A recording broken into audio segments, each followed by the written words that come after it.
चरणम शरणम गच्छामि। मैं राधारमण त्रिपाठी। पिछले कई वीडियोस में मैंने पितृव्यय के बारे में और कुछ इच्छाओं के बारे में मैंने बताया था। आज मैं दो अद्भुत इच्छाओं के बारे में वर्णन करना चाहता हूँ और बताना चाहता हूँ, जो आए दिन हमारे किसान भाइयों को या जो डेयरी का काम करते हैं, बिजनेस करते हैं, उनको सामना करना पड़ता है। तो आज सिर्फ दो इच्छाओं का वर्णन करूँगा। पी3वाई के बारे में आप जानते हैं। पहला पी परम जी, दूसरा पी पप्र और तीसरा पी और वाई मिलके परम योग। पप्र से इच्छा पूर्ति होती है, संकट का निवारण होता है। परम योग से मानसिक शांति और आध्यात्मिक अनुभव होते हैं। संकट जो एक शब्द है, तो संकट अनेक तरह के हैं। अब आज मैं जो चर्चा करने जा रहा हूँ, हमारे जो किसान भाई हैं, फसल उगाते हैं, जब फसल तैयार हो जाता है, जब काटने का समय आता है, तो उस समय अतिवृष्टि या ओलावृष्टि अक्सर होता है कि जब फसल तैयार है और उसी समय ओला, वो बर्फ़ के छोटे छोटे टुकड़े वो गिरने लगते हैं, तो सारा फसल खराब हो जाता है। अब उनको क्या करना चाहिए ऐसे वक्त में? दूसरों को तो हम प्रेस नहीं कर सकते, दबाव नहीं डाल सकते, लेकिन अपने फसल के लिए तो मैं कर सकता हूँ। तो मुझे क्या करना होगा? तो पहला 8 वाक्य तो बिना किसी बदलाव के और बिना ऊपर नीचे किए हुए, जैसे टेलीफोन नंबर जैसा बोलना है। मैं फिर एक बार रिपीट कर देता हूँ। वो क्या है? तो परमं शरणं गच्छामि, हंसं शरणं गच्छामि, अद्वैतं शरणं गच्छामि, आनंदं शरणं गच्छामि, चरणं शरणं गच्छामि। हे परम जी, मुझ पर कृपा करो। सिर झुकाकर परम जी को नमस्कार करता हूँ, मन ही मन नमस्कार कर ले। अब उनके लिए 9वां वाक्य क्या होगा? हे परम जी, ओलावृष्टि होने जा रही है, ऐसा अनुमान है। मेरे खेत में कम से कम ओला गिरे, जिससे मेरे फसल का नुकसान न हो। इच्छा पूर्ण होते ही पकर में कुछ रुपए परम जी को दूंगा। इच्छा पूर्ण होते ही पकर में कुछ नए व्यक्तियों को किसी भी माध्यम से पितृव्यय सिखाऊंगा। अब ओला का गिरना तो स्वाभाविक है, ओला तो गिरेगा।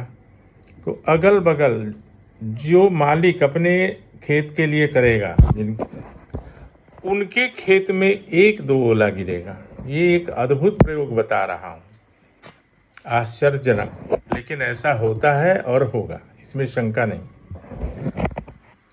तो बाकी के जो उनके पड़ोसी के खेत हैं, वो उसमें पूरा ओला से वो भर जाएगा, लेकिन जो पप्र करेगा, यानी जो ये प्रयोग करेगा, उनके खेत में 1-2 तो गिरेगा, लेकिन उनका फसल का नुकसान नहीं होगा।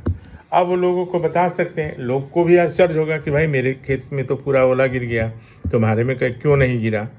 वो बता सकते हैं कि भाई मैंने पितृव्यय किया, इसलिए मेरा नहीं हुआ। ये मैं जो बता रहा हूँ, ये सब अनुभव के आधार पर बता रहा हूँ। इसमें कोई शंका नहीं और न ही कोई इसमें गप है। तो लोगों को बताइए, तो लोगों को हानि से बचत होगी, आपका यश बढ़ेगा। आपको फ़ोन करेंगे कि भाई आपने ऐसा बताया कि मेरे खेत में ओला तो नहीं गिरा। अब एक दूसरा प्रयोग, ये भी कुछ अजीब सा लगता है सुनने में। गाय भैंस का दूध बढ़ जाता, मतलब जो डेयरी पालन करते हैं, डेयरी का काम करते हैं। एक उदाहरण दे रहा हूँ। मान लिया कि कोई एक गाय है या भैंस है जो प्रतिदिन 5 किलो दूध देती है। अब उसके मालिक को क्या करना होगा? वही एक पितृव्यय करना होगा, और 9वें वाक्य में जो बोलना होगा वो मैं बोल देता हूँ। हाँ, एक बात का ध्यान रखें, ये नहीं कि पितृव्यय कर लें और गाय का मुंह बांध दें कि भाई वो खाना पीना नहीं खाए और दूध बढ़ जाए। ऐसा नहीं होगा। खाना पीना वातावरण बिल्कुल समान रहेगा और उसके बाद गाय भैंस का दूध बढ़ जाएगा। तो 9वें वाक्य में उनको क्या बोलना है? 1 से 8 वाक्य में तो परिवर्तन होगा नहीं। 9वां वाक्य होगा, हे परम जी, मेरे गाय का या भैंस का जो भी हो दूध बढ़ा दो, गाय या भैंस का दूध बढ़ा दो। इच्छा पूर्ण होते ही पकर में एक दिन का दूध के मूल्य का कीमत परम जी को दूंगा। क्या होगा उनका 10वां वाक्य, इच्छा पूर्ण होते ही पकर में एक दिन के दूध के मूल्य का कीमत परम जी को दूंगा। 11वां वाक्य, इच्छा पूर्ण होते ही पकर में कुछ नए व्यक्तियों को किसी भी माध्यम से पृथ्वीबाई सिखाऊंगा। ये परम जी ने फिक्स किया था कि महीने में किसी एक दिन का, 15 तारीख का बोल दो, 20 तारीख का बोल दो। अब उस दिन तो और ज़्यादा दूध देगी वो गाय या भैंस, क्योंकि उसको तो परम जी के लिए दूध देना है। अब कम से कम 2 किलो बढ़ जाएगा। सब कुछ समान रहेगा, खाना पीना वातावरण जैसे है। तो 5 किलो जो रोज़ दूध देती है वो तो महीने में 150 किलो देगी। अब कितना देगी तो 210 किलो, अर्थात 60 किलो। 60 किलो तो बढ़ जाएगा पृथ्वीबाई करने से। पृथ्वीबाई नहीं भी करेंगे तो उनको 60 किलो 150 किलो तो देती ही है और देगी। अब एक दिन के दूध का कीमत तो 7 किलो का ही, तो बाकी तो 53 केजी यानी 53 किलो का तो उनको लाभ होगा। तो ये करने लायक है, बताना चाहिए। ये बताने में तो, पप्र करने में तो कुछ लगता नहीं है, कुछ भी नहीं, बस 2 मिनट का समय लगता है। तो आज बस इतना ही। इसी तरह मेरे पास काफ़ी लिस्ट है और बहुत सारी अद्भुत इच्छाएं हैं जो मैं चाहता हूं कि आप लोगों को बताऊं, और आप दूसरे लोगों को बताइए, पूज्य बनिए और लोगों को लाभ दिलाइए। कुछ सुझाव हो तो मेरे इस वीडियो के कमेंट में बताइए, और आप अपनी राय भी दे सकते हैं।